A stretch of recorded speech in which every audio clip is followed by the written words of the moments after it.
La présentation de Watt For No, c'est simple, c'est une marque de vélo. On développe et on fabrique nos propres vélos électriques. Donc tout est assemblé dans les Alpes. Ça fait 4 ans qu'on existe. On a eu 3 ans de phase de développement de produits, d'industrialisation. On a passé la phase de certification, homologation et maintenant on commercialise depuis quelques mois.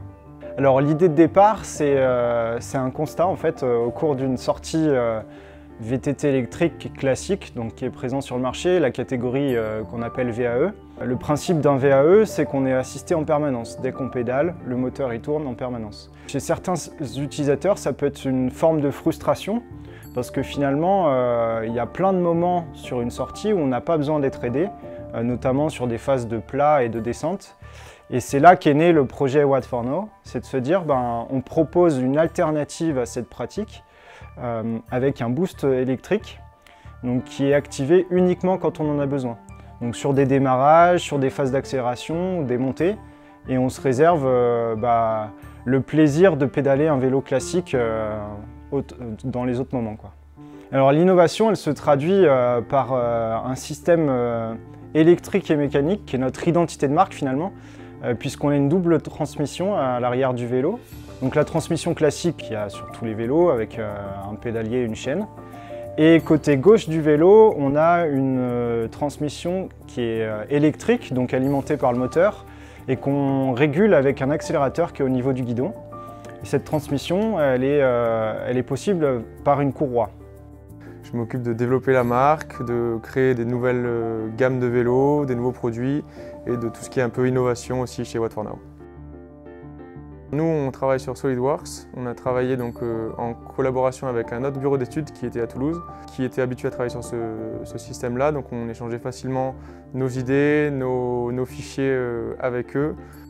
Depuis, on est passé à l'utilisation de la plateforme 3D Experience, qui nous a permis de collaborer plus facilement sans pas avoir le risque de se tromper lors d'envoi de fichiers, lors de la gestion des différentes versions de fichiers qu'on utilise. Ce qui est super intéressant, c'est aussi le fait de pouvoir collaborer avec des gens tout en restant créatif, c'est-à-dire ne pas trop être cadré et avoir de barrières dues au fait qu'on utilise un logiciel qui pourrait consommer du temps, consommer de l'énergie, à devoir nommer des fichiers d'une certaine manière ou prendre des risques de se tromper sur les versions qu'on envoie. Donc c'est une chose qui est bien appréciable lorsqu'on est dans une start-up, puisque du coup on peut garder cette créativité, cette rapidité. Au bout de 2 ans, on a fait le choix d'utiliser cette plateforme 3D Experience pour la principale raison de sécuriser nos données. En fait, nos données, on les enregistre du coup sur le cloud.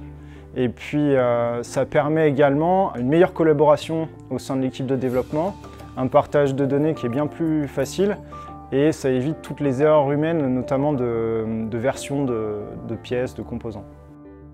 Donc nous, à partir du moment où on a la 3D Experience, on a accès aussi à un service de dépannage, on va dire, directement en ligne. Donc si on a une question, on a un service où on pose notre question. On a généralement une réponse soit sur le chat assez rapidement, soit on peut avoir aussi des personnes directement au téléphone. Je vois 3 avantages principaux que la 3D Experience nous a apportés. Le premier, c'est la sécurité des données.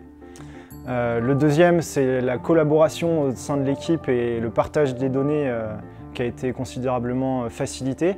Avec le travail à distance, en fait, 3D Experience, c'est un réel atout. Troisième aspect, c'est la structuration de nos projets de développement. Alors au quotidien, ça nous permet notamment, je vais prendre l'exemple d'une collaboration avec un fournisseur, ça nous permet de toujours nous assurer qu'on envoie la bonne version de fichier au fournisseur. On est sur des lancements de production par exemple, on va prendre le cadre du vélo. Avant de l'envoyer chez le fournisseur, on a tout un système de versionnage, d'assemblage et de pièces qui est disponible sur la plateforme. Et ça nous permet de toujours nous assurer que le fabricant va fabriquer la dernière version et pas la version avant les modifications, quoi.